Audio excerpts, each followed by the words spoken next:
کی زندگی کی سب سے بڑی جو حقیقت ہے نا وہ ہے موت. آج اس پر کچھ بات کرتے ہیں. اللہ کرے کہ آج کا بیان ہم سب کے دلوں سے غفلت کا پردہ ہٹائے اور ہم اپنی موت کی تیاری کرنے کی کوشش میں لگ جائیں. امام محمد غزالی علیہ رحمت اللہ الوالی لکھتے ہیں کہ بنی اسرائیل کا ایک بڑا مغرور شخص تھا, بڑا ایروگنٹ تھا, بڑا اس کا کر و فر تھا. ایک بند کمرے میں بیٹھا تھا. اچانک ایک شخص کمرے میں داخل ہوا اور اس مغرور شخص کی طرف لپکا. تو وہ بڑا تکبر والا آدمی تھا, وہ بڑا غصے میں آ گیا اور کہتا کہ تم ہو کون, میرے کمرے میں آ کیسے گئے, تمہیں آنے کی اجازت کس نے دی, تم جانتے نہیں میں کون ہوں. جو اندر آنے والا شخص تھا وہ کہتا ہے مجھے اس گھر کے مالک نے اجازت دی ہے اور میں وہ ہوں جسے کوئی دربان روک نہیں سکتا, میں وہ ہوں جس کو کسی سے اجازت لینے کی ضرورت پڑتی نہیں ہے, مجھے کسی کا دبدبا ڈرا نہیں سکتا, نہ ہی مجھ سے کوئی مغرور اور سرکش شخص بچ سکتا. اب جیسے ہی یہ باتیں سنی نا تو مغرور شخص جو تھا وہ ڈرنے لگا, وہ کانپنے لگا, وہ گھبرا گیا.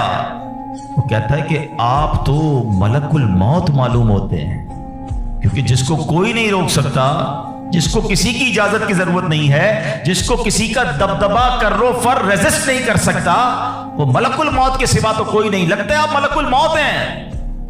تو فرماتے ہاں میں ملک الموت ہوں.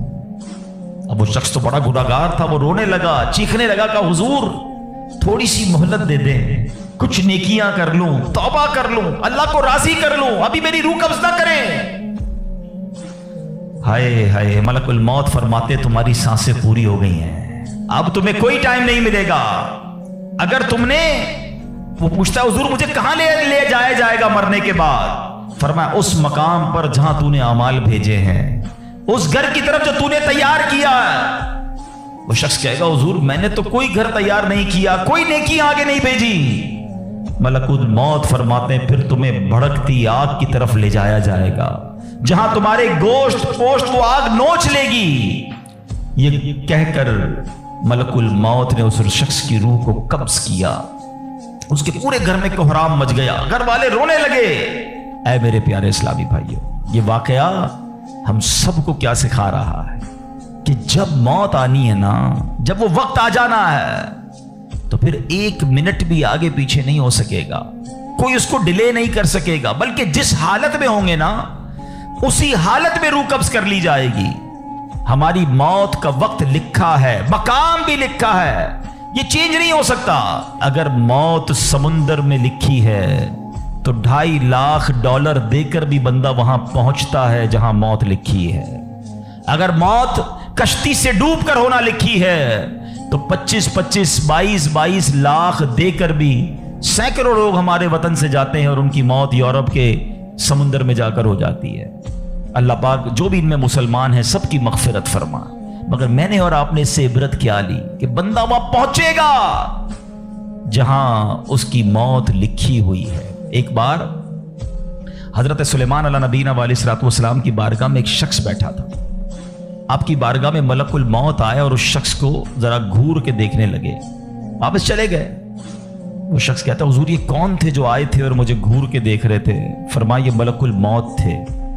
کہتا حضور لگتا ہے میری روح قبض کرنے والے ہیں, آپ مہربانی کریں, آپ کی تو ہوا پر حکومت ہے, آپ ہوا کو حکم دیں کہ ہوا مجھے اڑائے اور مجھے ہندوستان لے جائے. حضرت سلیمان بیت المقدس کے علاقے میں رہتے تھے نا, آپ نے وہ حکم فرمایا, ہوا نے اس بندے کو اٹھایا اور ہندوستان پہنچا دیا. کچھ دنوں کے بعد پھر ملک الموت آیا حضرت سلیمان علیہ السلام کی بارگاہ. آپ نے فرمایا تم میرے ساتھی کو کیوں گھور رہے تھے جب آئے تھے؟ تو کہ میں حیران تھا کہ میرے پاس یہ لکھا ہوا تھا اللہ کی طرف سے کہ تھوڑی دیر بعد مجھے اس کی روح ہند میں قبض کرنی ہے, اور وہ آپ کے پاس بیٹھا ہوا تھا.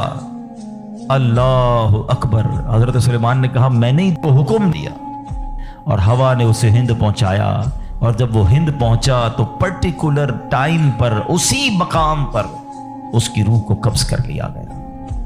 ہائے ہائے ہائے, یہ ہے میری اور آپ کی حقیقت. دوڑتے رہتے ہیں, بھاگتے رہتے ہیں, پلاننگ ہے کہ ختم نہیں ہو رہی, फिक्रें हैं कि खत्म नहीं हो रही, हर वक्त बैठे हैं अगला प्लान क्या है, 5 साल का, 10 साल का। एक दुकान है तो 2 दुकानें, एक घर है तो 2 घर, बड़ा घर, हवादार घर है, नौकरी है तो कारोबार करना है, मुल्क से बाहर जाकर जनाब पैसे कमाने, यही सोच है बस। इस पूरे शेड्यूल में मौत कहां है, इस पूरी तैयारी में मौत कहां है? एक दिन होगा कि अचानक उचक लिए जाएंगे। सेठ जी को फिक्र थी, एक एक के 10-10 कीजिए, मौत आ पहुंची कि हजरत जान वापस कीजिए। और आपको पता है जिस आलम में मैं और आप होंगे, बड़ी मैं अहम बात करने जा रहा हूं। ये आपने देखा ना कि हजरत सुलेमान ने हुक्म फरमाया तो हिंद पहुंचा, कोई कश्ती में था उसकी मौत वहां थी, कोई समुंदर पानी के अंदर हजारों फीट नीचे जाना तो उसकी मौत वहां लिखी थी। इसका मतलब तो यह हुआ कि मैं कहीं भी किसी भी मकाम पर मर सकता हूं, मेरी मौत पता नहीं कहां लिखी है। अब जरा गौर कीजिए, हम सब पता है क्या चाहते हैं कि मौत के वक्त हम सजदे में हों, चाहते हैं ना, अल्लाह करे अल्लाह के घर में मौत आए, कलमा पाक पढ़ते हुए मौत आए, तिलावत कुरान करते हुए मौत आए, नबी पाक पर दरूद पढ़ते हुए मौत आए, अल्लाह ऐसा करम कर दे कि मदीना मुनव्वरा में मौत आए, गुंबद खजरा के सामने मौत आए। यही तसव्वुरात है ना, एक मुसलमान चाहता यही है कि यार मौत आए तो किसी अच्छे आलम में हो, किसी बड़ी खूबसूरत बावुजू नेकी करते करते दुनिया से जाऊं। तमन्ना तो सबकी ये है। अच्छा मुझे एक बात का जवाब दें, ये कैसे मुमकिन है कि कोई बंदा सुबह से शाम तक नमाज ना पढ़े और कहे मौत सजदे में आए, सुबह से शाम तक मस्जिद में ना आए और तमन्ना यह कर रहा है कि मस्जिद में मौत आए, बावुजू रहता ही नहीं है तो कैसे उम्मीद रख रहा है कि बावुजू मौत आए, कुरान खोलकर पढ़ता ही नहीं है तो कैसे उम्मीद कर रहा है कि तिलावत करते करते मौत आए। जो सुबह शाम गालियां देता है, क्या उसको डर नहीं लगता कि गाली देते देते मौत आ सकती है? जो शराब पीता है उसको डर नहीं लगता कि शराब के नशे में मौत आ सकती है? जो बदकारी करता है उसको डर नहीं लगता कि बेहयाई और बदकारी करते हुए मौत आ सकती है? जो ताश खेलता है, जुआ खेलता है, उसको डर नहीं लगता कि मरते उसी वक्त मैं ताश खेल रहा हूं और मुझे मौत आ गई, तो मैं नशा कर रहा हूं मुझे मौत आ गई, मैं बेहया और बदकारी के बुरी बुरी बातें टेलीफोन पर सारी सारी रात कर रहा हूं, उस वक्त मौत आ गई। मलकुल मौत को मना नहीं कर सकोगे कि मैं गलत काम कर रहा हूं, टाइम दे मैं तौबा कर लूं, नहीं। जो सजदे में होगा वो सजदे में उठाया जाएगा, जो दुरूद पढ़ते पढ़ते जाएगा वो दुरूद पढ़ते पढ़ते उठाया जाएगा। सोचे वो जो शराब में जाएगा, नशे में जाएगा, उधर कैसे उठाया जाएगा? अब इसका आसान हल पता है क्या है? कि बंदा जिंदगी ऐसे गुजारे कि जिस हाल में मरना नहीं चाहता ना वो काम छोड़ दे। अकलमंदी ये है कि अपने दिन का शेड्यूल ऐसा बनाए कि मैं वो काम ही ना करूं जिसमें मरना नहीं चाहता, वरना मैं रोक नहीं सकूंगा मौत को। आप चाहते हैं अच्छी मौत हो? मैं बताता हूं किसकी अच्छी मौत आ सकती है।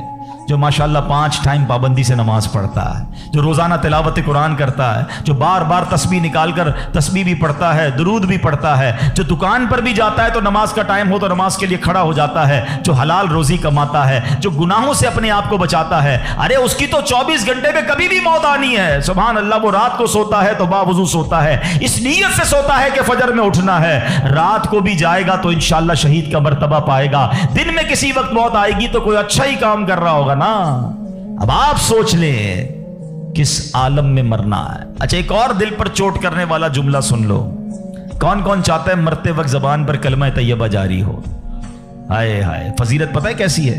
हदीस पाक में आता है जिसकी जबान पर, हदीस का मजमून है, आखिरी कलिमा ला इलाहा इल्लल्लाह होगा, दखलल जन्ना, वो जन्नत में दाखिल हो जाएगा। हम हर मुसलमान चाहता है, ठीक है। आप सब ने हाथ उठाया कि आप सब चाहते हैं मरते वक्त कलमा पाक जबान पर हो। अब हाथ नहीं उठाना, आपसे पूछ रहा हूं, अपने आप से ही पूछ रहा हूं, आज पूरे दिन में कितनी बार कलमा पढ़ा है?